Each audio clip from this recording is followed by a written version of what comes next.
You and I met at the SNL party because we're both friends with Fred Armisen, I guess. Yeah. Like, is that, and how do you know Worcester? It's like, how did you get into how did you find yourself in the world of comedy people? Well, I've known John for years because he plays drums with Superchunk. Oh, that's right, yeah. Because he was I forget John Worcester as a musician. But because he was the drummer, I actually didn't really know him that well. Which is kind of ridiculous considering who John is, and you know, he's pretty hard to ignore. So, I don't know. But yeah, I just, you know, since I met you, I became friends with John, actually. Yeah, I think I find.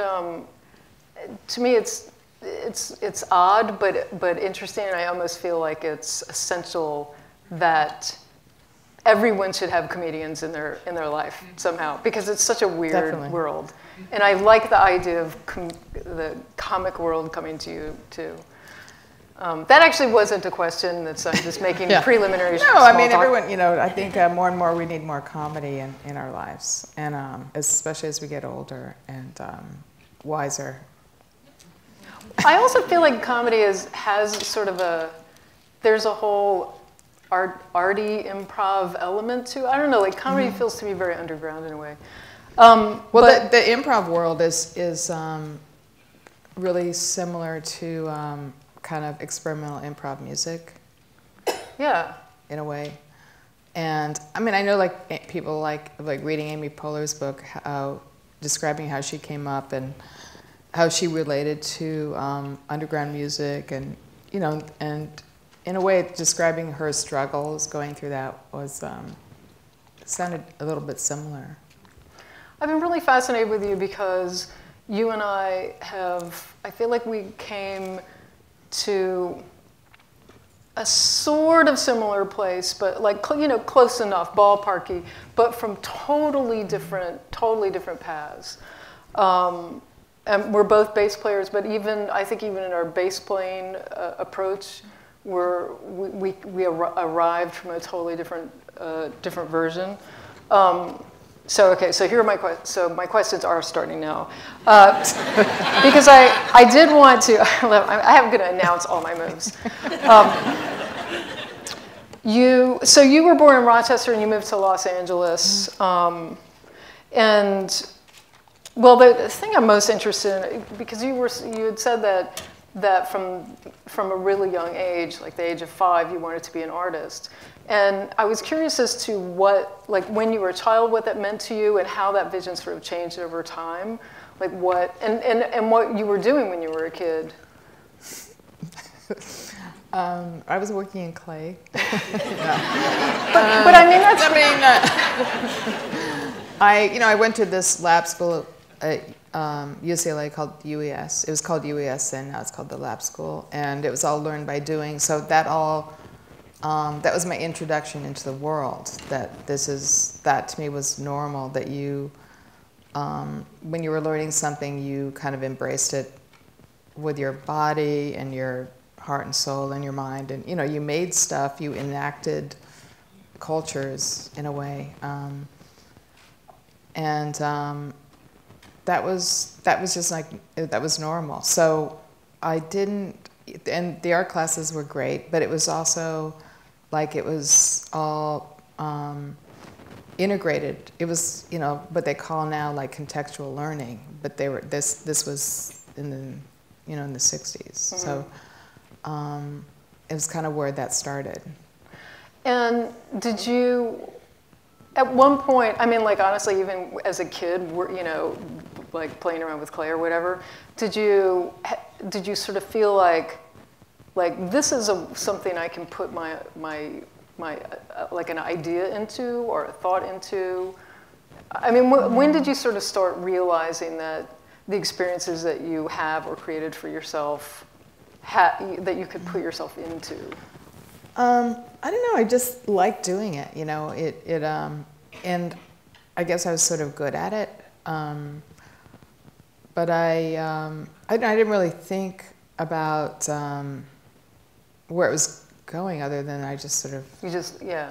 It kind was of like liked the whole process of doing it. It was, I don't know. right. So yeah. It was kind of how I like, I just identified with it. It was how I located myself, basically. Like, I felt good about myself by doing art, right. basically. And what was what like early experiences when you were a kid, before you went to art school? Like, what were your experiences with art? I mean, were you painting, or was this kind of like whatever?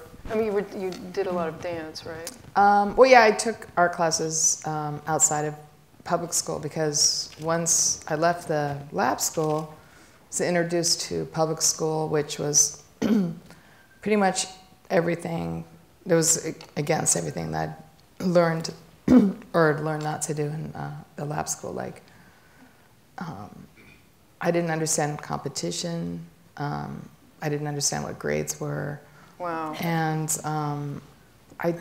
the one art class I took, I think in middle school, we were all supposed to make some like object out of clay the same way. Like, we had to make it all the same because otherwise it would be a waste of space and clay and materials if it didn't and clay. If it wasn't successful, we looked like a bowl or whatever it was supposed to be. Which that really seeded my first kind of or like sparked a sense of rebellion in me. Like, I was like, this is right.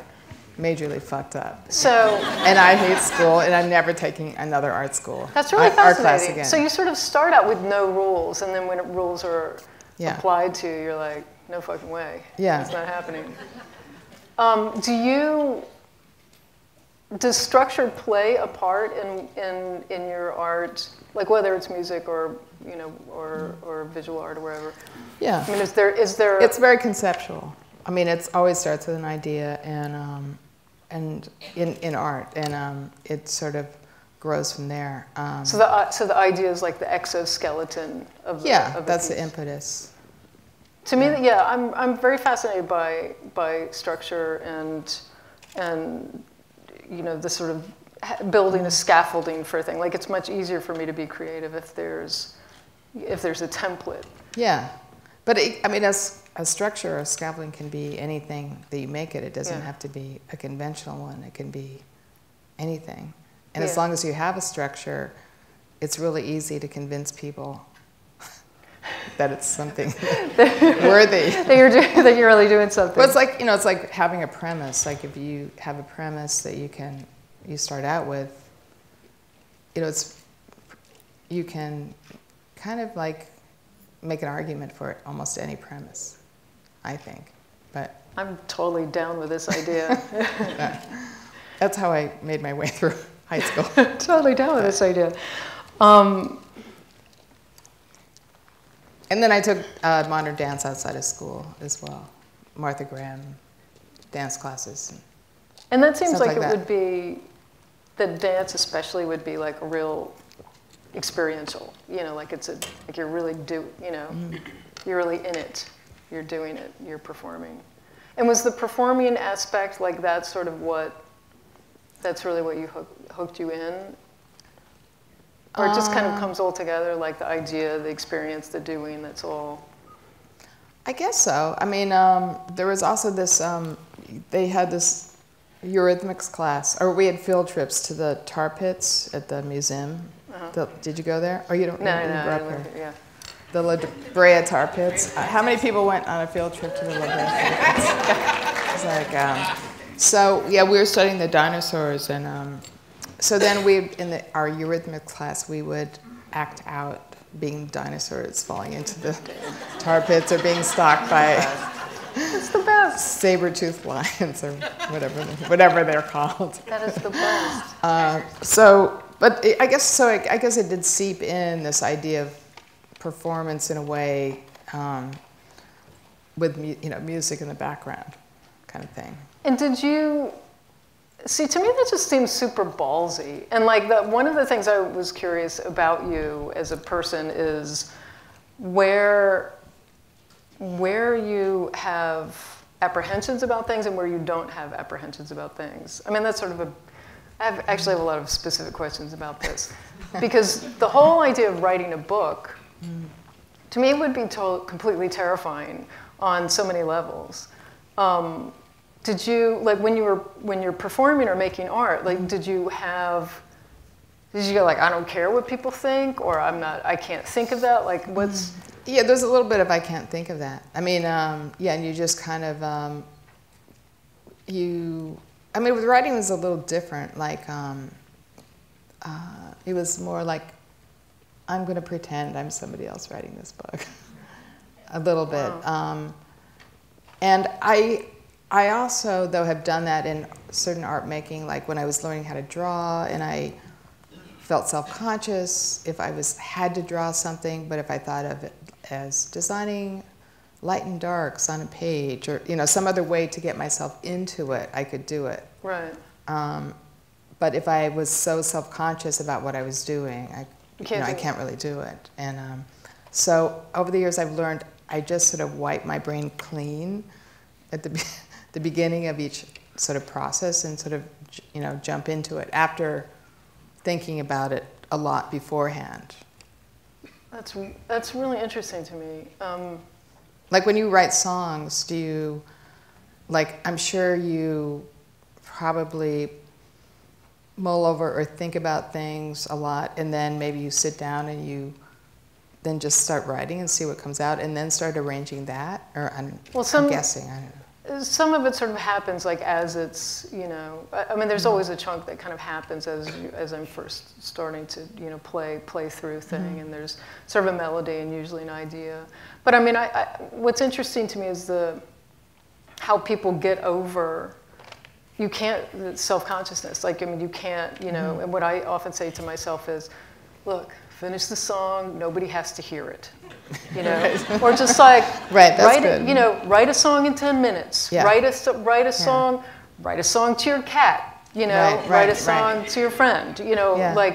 Like make it funny or make it goofy, but don't. You can't make it precious. You can't think like, my reputation rides on this. Exactly. Or like, or what are other people going to think? Yeah.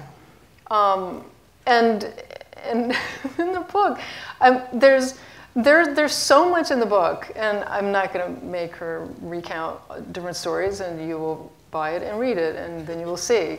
But there's so many times where I'm like, oh my God, I would never have the balls to say that about that person, even though some of the people you were talking about, perhaps I agree with it. And I would just like literally there's certain people that, in fact, one I'm thinking of specifically that I'm like, I totally agree with you, and that person is terrifying, and I would not say anything. Yeah, well, I mean, I actually assumed that was all public domain, and people had already said all those things about that person. Right. I know. And then when I saw Bruce Pavitt up in Seattle, he really wanted to talk about that person. Yeah. Like really, like as like a platform, and I had to sort of shut that down. But then afterwards, he was like, you said all this stuff that other people were afraid to say, and but everyone was thinking. But I said, didn't they say that already? And he's like, no. Yeah, not out loud. Not really, not out loud. Yeah. Did you worry about that, or you were like, I can't go into this. I can't start writing if I'm worrying about what any mentioned person is going to... I mean, I did worry about a lot of that stuff, and I felt like it was all very kid glove-ish, actually. And but I actually wouldn't have written about it at all, but I was encouraged from my editor that people were interested in my encounters with those people or that person, and so, but I love that we refused to say anything. I tried to make it as just, okay, I'm writing this book, so I might as well explain some things and clarify some things, because there's so much misinformation and mythology here. So, and I just really looked at it as an opportunity to try and set it in some context of what was going on, and try and make it a little bit sociological or something, and just really clarify because I don't know, like I get tired of being asked if I'm someone's friend, and Right. I don't know, just like, I don't know, just. Now you can say. You can say. Get the book, then you'll It's know. complicated, you know, it's complicated. Yeah, I think it's, I mean, the other thing about, you know, your fearlessness, the idea of going to New York, and I'm just going to New York and getting a job and like living in some crazy shitty place, and like, I mean, I moved to Boston. I'm like, this place is terrifying. It's so huge. I just can't even imagine. There's all those one-way streets with no street signs. So I'm terrified every time I go to Boston.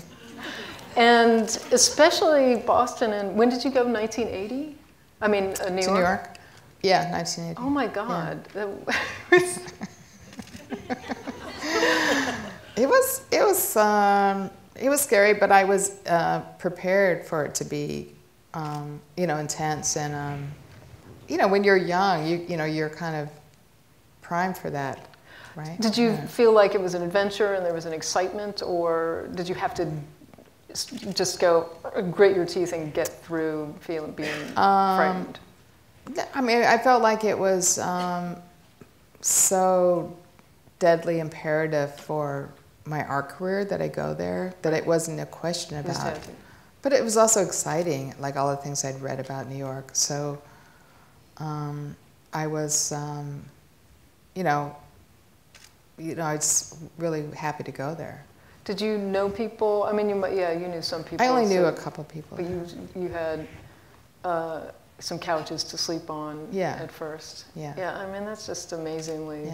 Yeah. That's just so. And then I had to sublet places like every month. Usually, you know, you could get a sublet for a month, and so I lived in a lot of different parts of downtown, and that was interesting. But there's this overriding thing of like, I want to make this happen. Yeah. Right?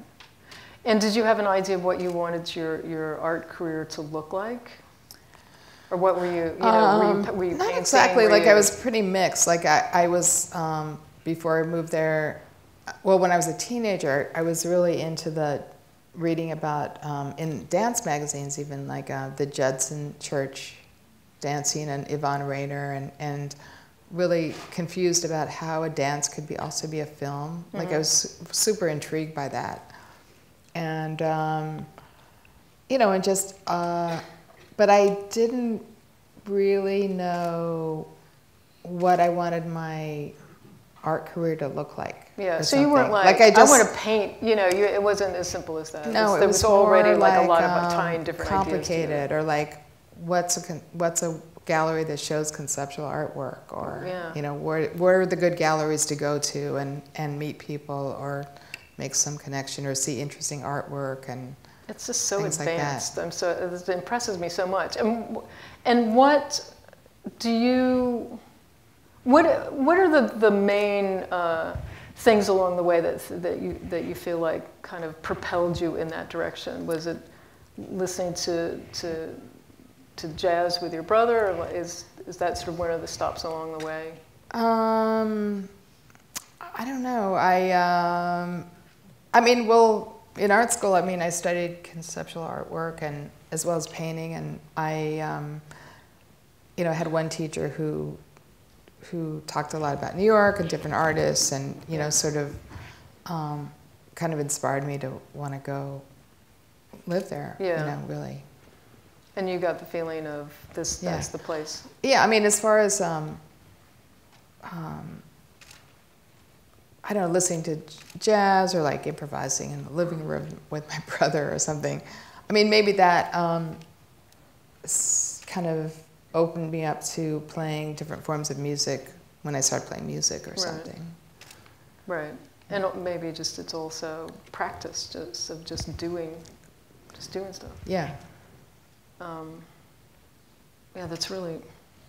I wanted to talk about your brother a little bit because I think I really related to this. I have a great relationship with my brother now, but you know, but it was one of those family situations where, you definitely feel like kind of in danger and sort of hounded. And it's, I think for me, kind of growing up with this, I mean, you got like just hidden back, and I, like that really stuck with me because you're a tiny child, and the idea of like an older brother, 3.5 years older, being physically violent with you, and you're like this tiny little girl, like supposed to defend yourself.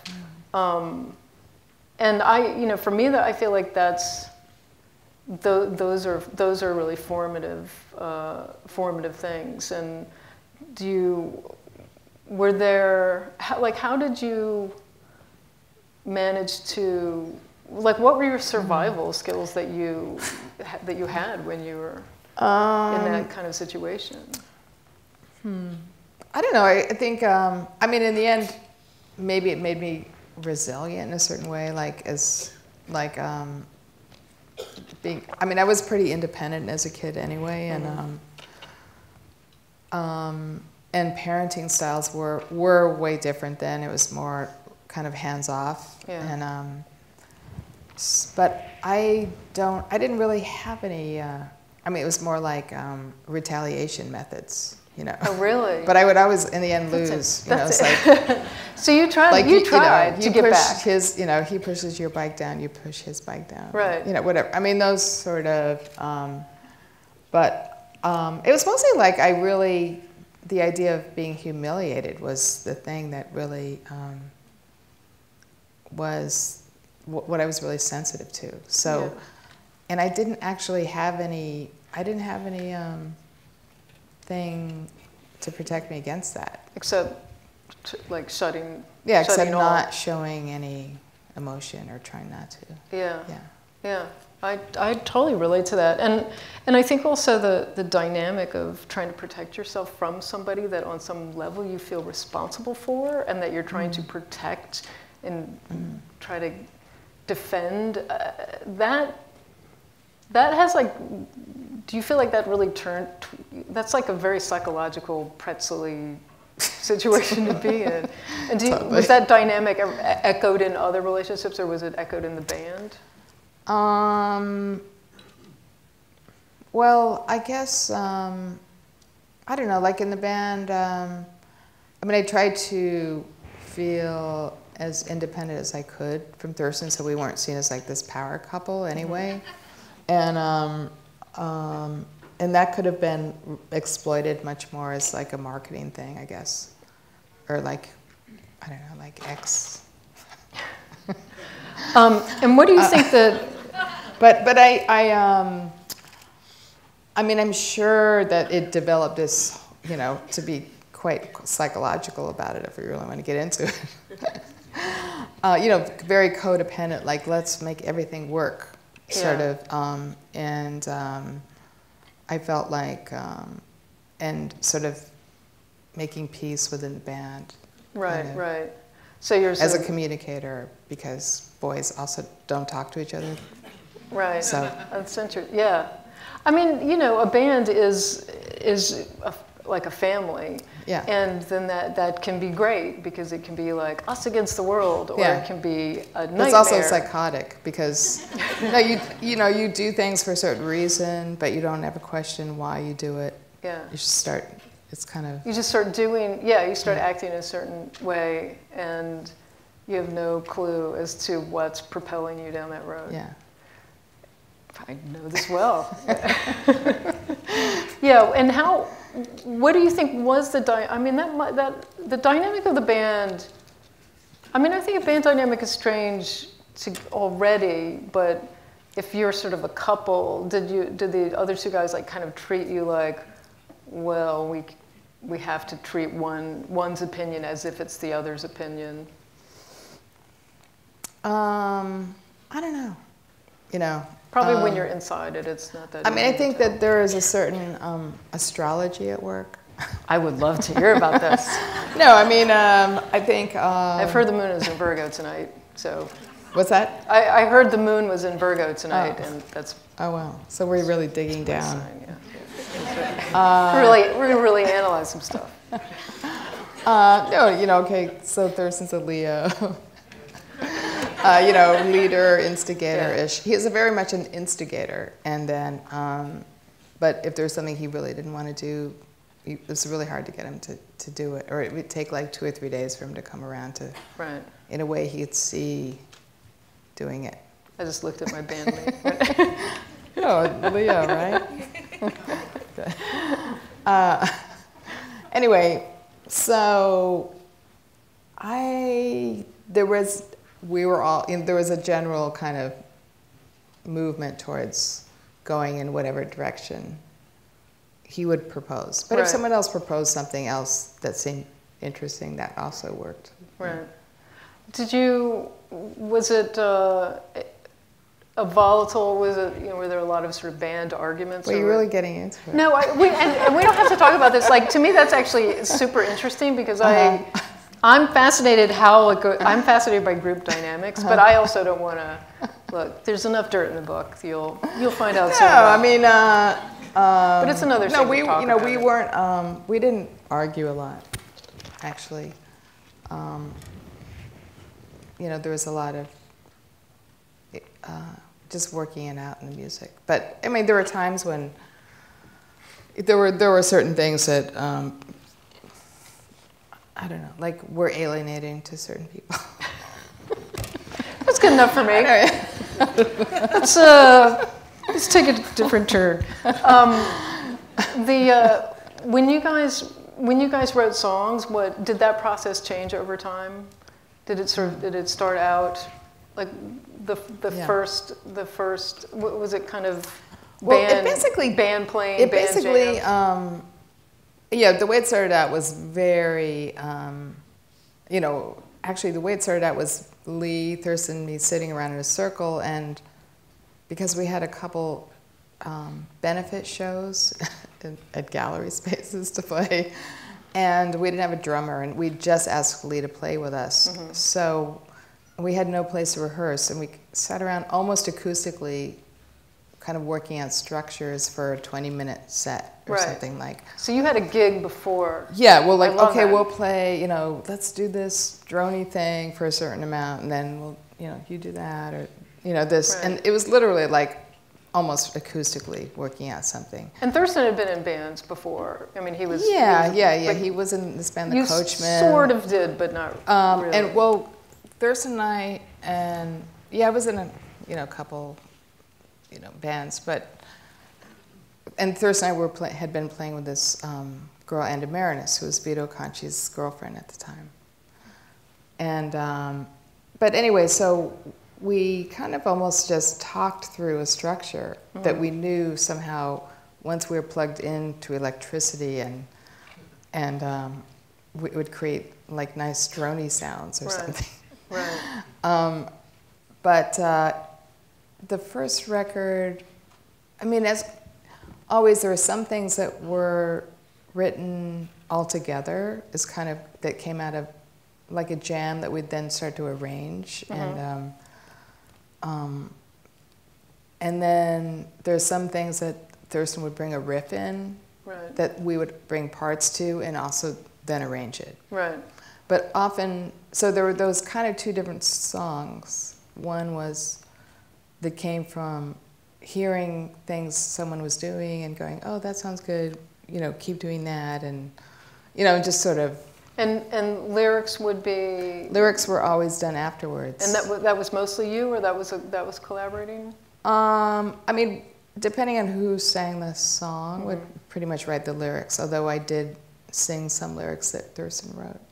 And did you have the same approach to lyric writing all the time, or did you try different things?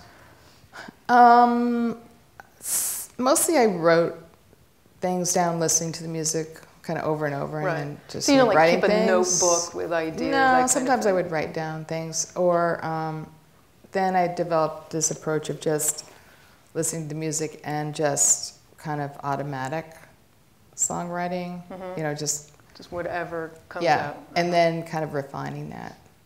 Right. Did you write poetry? Nope. Were you influenced by poetry? I would read like pretentious like semiotext books or books on situationalism and French philosophy, and look for like good lines sometimes. I love that. Yeah. Well, that was like the late 90s. Yeah. Yeah. Well, it's almost word association, sort of. Yeah. You know, or line association, like whatever speaks And then to you. sometimes that would give me an idea for this would be a good song, and I'll make it about that. Right. And what was your approach to the bass, and what was your relationship to bass playing? The bass was the only instrument that was in a normal tuning, and so we didn't really talk about different chords because the guitars were in other tunings, so it didn't make any sense. Like I would know, like for certain songs where Thurston had written, had like a melody lines that we'd bring parts to, there would always be like a root note or something, right. So like a sort of key. Yeah, but the other songs that were created just playing together and rearranging and arranging, it was all just it was just do by ear. Yeah. See, to me that's fascinating. I mean, I'm probably exactly opposite in approach. Yeah, because nobody's coming in with like, here's the song I wrote on acoustic guitar, and let me show here's the chord chart, and let me show how to play it. Like, but I feel like I have to have something completely written before I come in. I could never do that, ever. I can't read music anyway, so. That's really fascinating. Were there any initial goals that you had in your mind, like did you think like, or was it just one thing to another, or was like maybe we'd get a record deal, or I kind of like the idea of being a musician, or was it project to project, like how? Well, I think, for one thing, being a musician in downtown New York in the early 80s, I think there's still like this overriding, we were influenced by no wave bands and Glenn Brock and DNA and Mars, people like that. But there was also this overriding, at least for me, feeling of what was left over from the Velvet Underground. Mm-hmm. That there's this kind of like ghost image of this sort of, it's so obvious that nobody talks about. And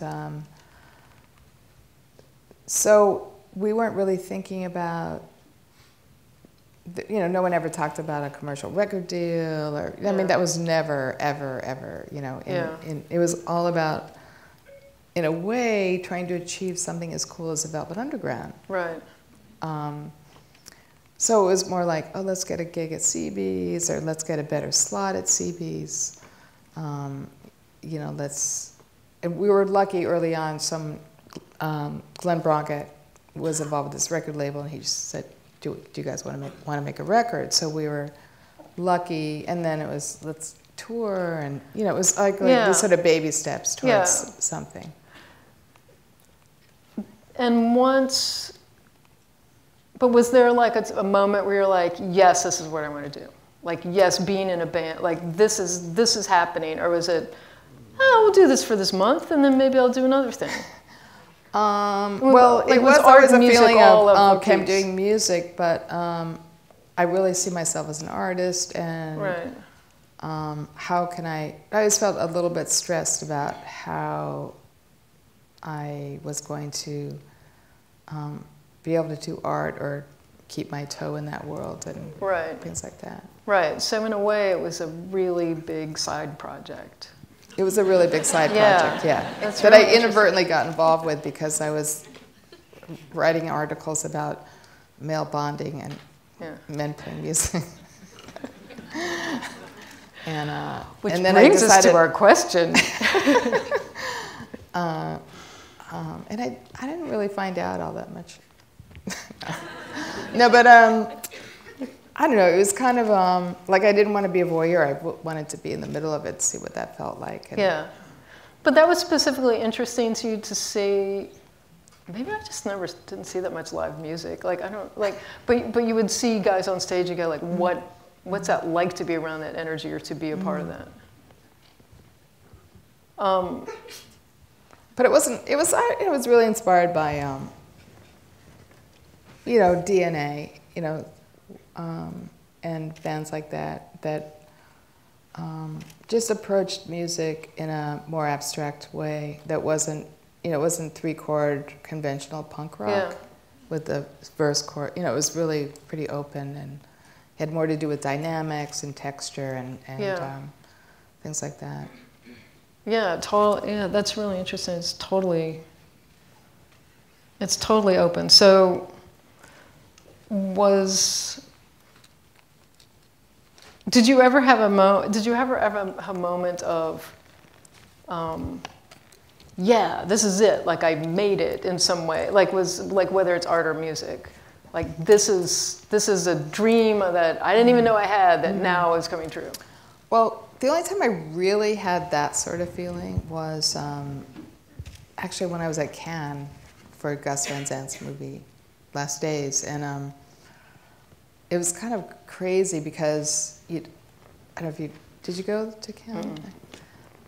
You know, everyone talks about the stairs. We do the ceremonial going up the stairs to the palace to ballet, and there are these guards, and it's a choreographed walking up the steps, and you're all sort of linked arm in arm, and then they play music from the film during it, and they were playing this 7-inch song that me and Thurston had done under the name Mirror Dash, which was like super lo-fi song, and they were playing it, and it was so weird, and I just thought it was, even though that experience itself, like being in a film or something, had so little to do with the rest of my music career or anything, but it was just like a weird, because for the context was so glamorized in a way, but in a sort of cool and tacky at the same time. Cool. Like, no, I understand. You know, that it was like, wow, this is kind of amazing, and you know, that I had this because of everything else I'd done. It's suddenly this opportunity presented itself, and right. Yeah, and it sounds also that there was a sort of feeling of that it was a bit surreal too. Yeah, it was completely surreal. Yeah, totally. I like that though, because it's a bunch of different things coming together that isn't just music. Yeah, and it's kind of in a way I could never have predicted, or you know, it's just like I couldn't make it up. Right. I like that. All right, I'm going to my list. I think I've already. I'll be right there. Oh, I did. Second examination. I think I'm going to say my favorite, my band psychology. I already covered that. I'm sort of curious. Let's get to the end. Yeah. Well, this is my favorite question. Girl in a band. Is that a question? The best question I ever got in an interview was, I was at a radio station, and the guy goes, "So, Aimee, the 80s." That's great. I'm like, I don't really know what I'm supposed to do with it. That's a little broad. Okay, well, I will talk about Girl in the Band. Because I do, of course, I got this question a million times. And what did you think? Or what did you feel? What was your... Well, reading your memoir, like I started to think about it and like go, why did that irritate me so much? Like, why is that so annoying? And I think it's because it is immediately implying that you're a wild anomaly, and like even though there are not as many women in bands as there are men, yes, is it like really that crazy an idea that I would be in a band? So there's a little bit of that. Yeah. And as soon as it's asked, the implication of the implication is, and you don't belong. So what is it like to not belong? And so I always felt like those were the layers. And also maybe just a little bit of like, if I was in a band with you, I mean, you know, like when you guys are changing in the, you know, like I always felt like there's a little of that.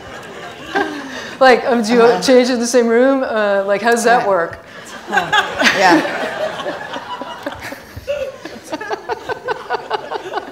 That's good. Yeah. So did it have well, that I mean, I don't, same you know, I effect on wonder her? if like Joni Mitchell was ever asked when she was interviewed, you know, when she was first out in the world as a musician on her own at a time when women weren't, it's mostly men who had sort of adventures and went out and kind of traveled around. But I wonder if anyone ever asked her, what's it like to be... I'm sure. I don't know. Like, I'm sure. Or what's it like to be a woman out on the road playing music? Yeah, or I something? guarantee. Or what was the equivalent then? Well, because when I was solo, I would get, you know, what is it like to be a woman in rock? And we're like, I don't know, what? The bathrooms are gross backstage. Yeah. You know. Yeah. It's hard. You got to bring a lot of tampons on the road. What do you want to know? Right, like, it's hard when you have your period. I guess the thing would be to just get kind of down and kind of gross about it. I do have to say, the least appealing thing about being anyone in a band is that the backstage bathrooms are always disgusting. Yeah, that's pretty. Yeah, but aside from you know, just sort of practical concerns, I think the other thing I was thinking about is, you know, you're in a band with men, but I mean, you were in a family with men. You know, like I had 3 brothers. Like, well, it's not that different from me. I'm still living. You know, if I have 3 male bandmates, I mean, I grew up with a bunch of dudes. Like, how it's not that different. I mean. So yeah, so I guess like I'm not really sure what the question is after that. Yeah. Right, exactly. It is no, it is one of those like how was the '80s? Kind of things in a certain way. Yeah. I don't think I ever noticed a lot of overt sexism. I don't know, like it's subtle, or I mean, I could still feel it. I don't know whether it prays to not feeling like a musician anyway, but just like going into like Guitar Center and trying to buy picks or something, you know, and when I'm around union guys playing somewhere, dude, the union guys, I feel like they're really like judging my music in a way that's like. But that doesn't have to do with being a woman. It probably has just. I think there for me sometimes is a little bit of a worry is if I don't know how to do a thing that people are going to assume it's because I'm a woman. Yeah. And I mean I definitely did in the early days get you're pretty good for a girl. You know, you play bass pretty good for a girl. So that's always very flattering. Yeah. Yeah, I mean, on the Neil Young tour, I think it was weird for them that there was a girl in our band. Well, they just thought we were, the crew, they just thought some of the crew weird. thought we were weird anyway. And, God, what's that hardcore band that was on tour with us? Yes, thank you. I was waiting. We have a nerd in the audience. And they were they were guys with tattoos, and that was the first time I really felt like, okay, I'm a girl in this band, and I'm surrounded by guys who are into strippers, and that's their source of entertainment on tour, a lot of them, and it was so old world to me. I was kind of, I don't know. Yeah, that kind of stuff. Like puzzled. I feel like that's sort of older, like an older. Yeah, I'm sure that stuff exists, you know, everywhere. I mean, there was. Well, yeah, it does, but the context of it somehow with, I was just like, I don't know, like, I guess I expected guys from the '60s to be different. Yeah, you know, but it wasn't ever like it was never. you know, that was before women's lib. Yeah, in the 80s, we went out on tour with a band who had a guy on the payroll whose title was Whoremaster. Yeah. So, That's yeah. charming. Yeah, that was a little gross to be around, I have to say. Like, I'm glad, like, I feel like those days, at least in my immediate circle now, are over. And it's nice. It's nice to play with people who have a completely different attitude. All right. Well, I guess there was something. Are we ending that? I don't know. Should we end? How long have we been talking? Women in rock. All right. Are you saying 5 2 minutes? women Wrap in it rock. up. All right. We'll take some Wrap it up. questions. Yeah. All right. I covered my topics. All right. Okay, we have time for a few questions. Just if you raise your hand, I'll bring the microphone to you. Oh, thanks. Well done, Amy.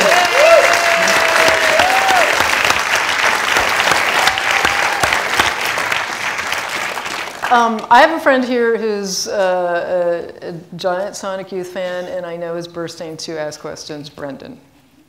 Oh my God. What you didn't prepare a list of questions? I know. I was What's your favorite Iron Maiden record? I have no. I was counting on you for like a good 20 minutes. All right. You have dinner with me? I don't know. That is the question I wanted to hear. Hi, Kim. I have a question for you. You write in your book about an encounter with Henry Rollins and how it inspired the song Halloween. Can you tell that story? Because I thought that was really a great one. So, okay, we, I forget exactly what year it was, but Thursday night we're coming out here a lot because my parents lived here, and we went to a house party in Hermosa Beach, and it was, you know, it's very like suburban neighborhood, and we went in the kitchen, and Black Flag were playing in the living room, and Henry was like in the kitchen singing, and people were just like standing around him, and he was like coming right up to me and like writhing all over me and just and it left an impression. Like I was like, this is the best concert I've ever been to. Because in New York they didn't have house parties. Like maybe there would be a loft, you know, thing, but somehow like in a kitchen in a suburban ranch house, it was like kind of amazing. Yeah. Yeah, hi, Kim. Late 80s, were you guys aware, before the internet, before everything we have now, was there an awareness of the influence that you and the band had over, you know, high school kids like me in the middle of the country, sort of the Daydream Nation era? I don't know. I don't think we thought that we had an influence. I think, I think we felt kindred spirits with people like the Butthole Surfers and Meat Puppets and Minutemen, who all sort of helped develop this kind of vocabulary of music in the 80s that was not hardcore music, but it was like more eccentric than hardcore. But we didn't necessarily feel like we were, you know, we realized that we were becoming more popular, but we didn't really feel like we influenced anyone, or I don't know. Influence is a weird word. Hi. Who are your favorite female musicians that you kind of wish you could perform like, or before you started really getting into it? Was there someone you like saw maybe in New York and were like, I want to be like that? Well, I guess for a minute I wanted to be like Lydia Lunch. Although I knew that was impossible because I'm such a middle-class girl. Yeah. But she was pretty inspiring, and she seemed really fearless. like, when audience members would yell things at her, like, well, the classic one is when they would yell, "You suck," and then she'd go, "You suck me," and that was really, that was kind of brilliant. I wanted to ask you about your work with Bill, and where do you pull your inspiration for that project from? Well, it's partly inspired by films, and in particular this filmmaker, Catherine Biart, where we got the name from, and musicians like Catherine Ribeiro, this French singer who played a lot in the 70s. Her band was called the Alps. It's sort of like a prog rock band. And also inspired by early, like Pink Floyd, circa 1968, seeing live shows of theirs on YouTube, where Syd Barrett's sitting down playing a prepared guitar, and basically people are dancing to what seems to be noise music with psychedelic lights and probably lots of drugs, but that was really kind of pretty inspiring. I'm a big Free Kitten fan, and Sentimental Education is one of my favorite Flaubert books. So I just wanted to know, was it a combination of loving that book and the music that kind of is so different from the first Free Kitten and that second? It's very different. And it's more melodic, Never Gonna Sleep. Oh, love it. So I just kind of wanted to know, was there any like actual literary type of influence there, or what? No, I think it was just a random. I like the book. The book's great. I like the book. I don't know. I don't actually remember. The Free Kitten records to me are mysterious. I don't actually remember what they sound like, but.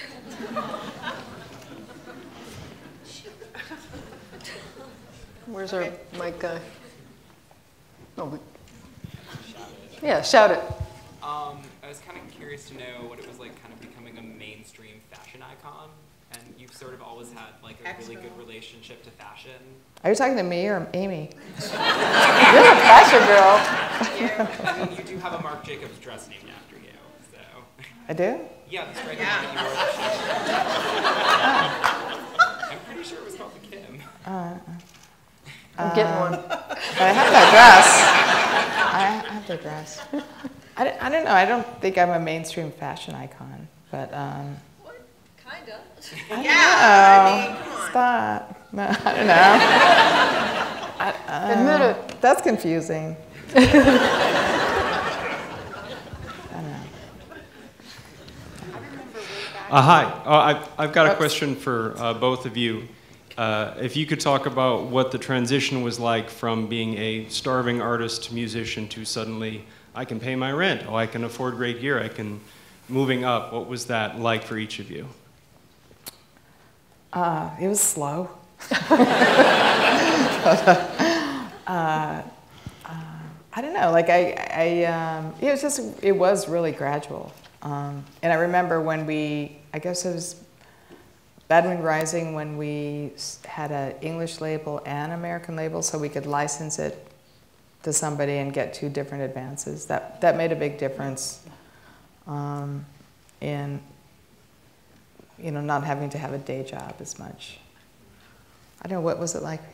For me, it was kind of surreal because my band Till Tuesday, the first tour we went on when we released our first record was like an arena tour opening for Hall & Oates, but we were driving in a van and staying in Motel 6s and living on $150 a week. Yeah. So we were like, I guess we're sort of famous, but totally broke. Right. It was really, really strange. So it was kind of a long time. I mean, I sort of judged like that I made it when I could afford to buy a contact lens solution whenever I need it. Like that was my big.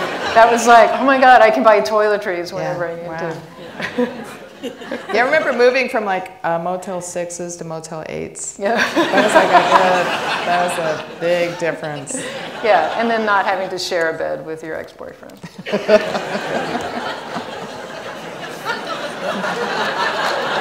Wow, that's good. Oh, she had a question here. Sorry. Yeah.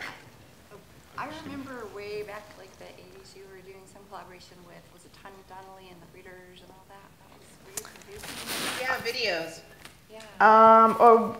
Well, Kim Deal asked me to do a video for the Breeders because she was really suspicious of MTV and videos. And I guess she thought that we'd had some success with kind of bridging that. And but I didn't have a production company or anything, so I asked Spike Jones to do it with me. So we did a video for them, for Cannonball. Oh, neat. Yeah. Didn't you do Divine Hammer? Yeah, that was not as successful. But actually, the funny story about that was that Spike had this idea that the Deal sisters would be these flying nuns. Yeah. Yeah, but the thing is that Spike really didn't know much about TV history, and he was so much younger than me.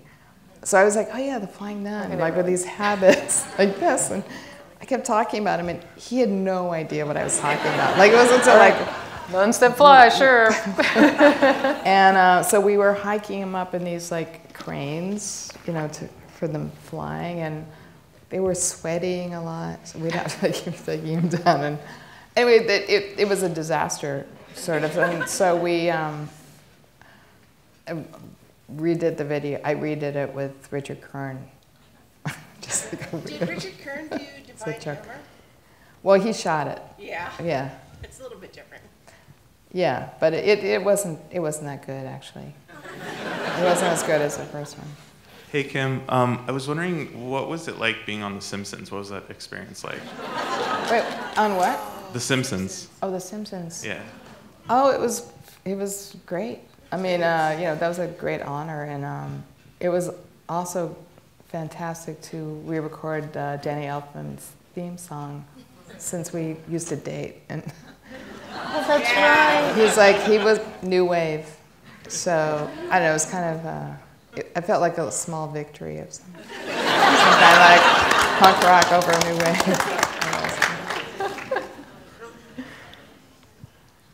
Hello.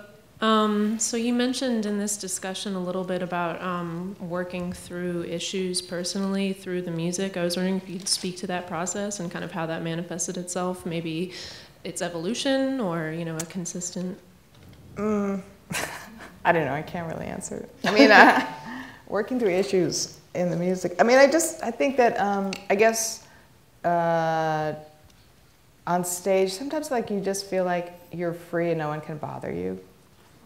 And so it can be a place for me, I guess, to explore different emotions that I didn't feel like I could personally.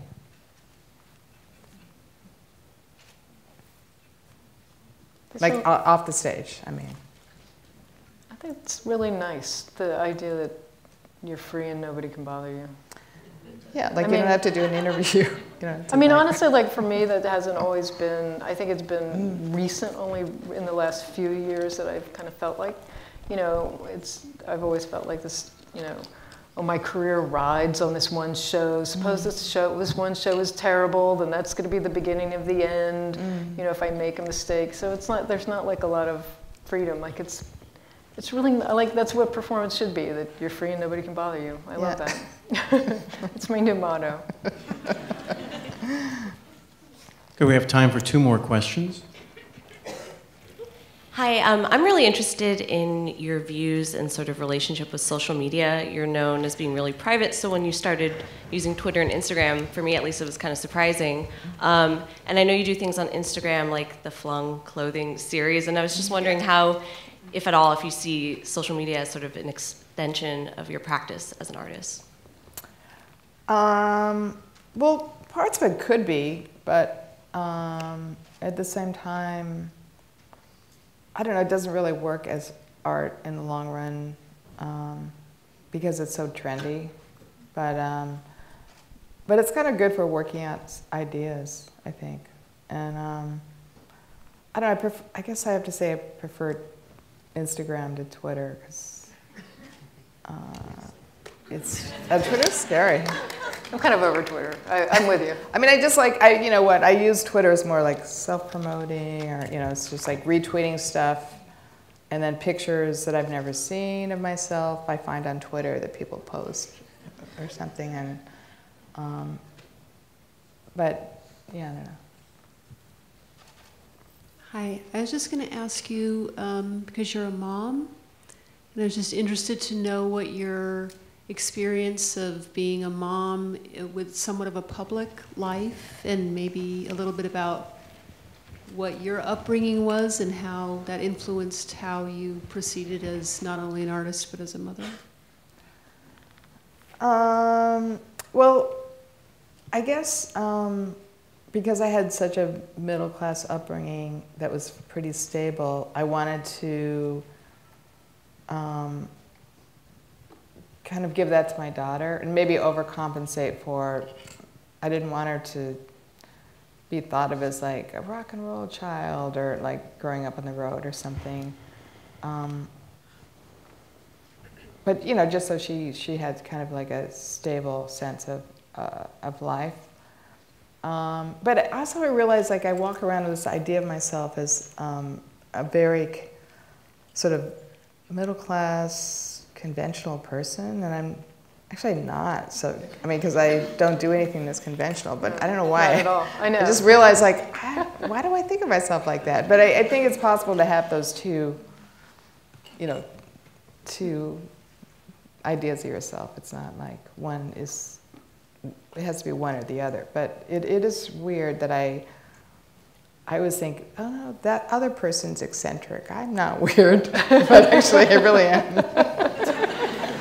Yeah, in your book several times you refer to yourself as middle class, or that your look is middle class. And while I was reading, I'm like, not even remotely. Yeah, but it's like, you know, I think it's like my parents inside me, you know, is what it is. It's kind of like, although they were not conventional either, but they tried to be. Yeah.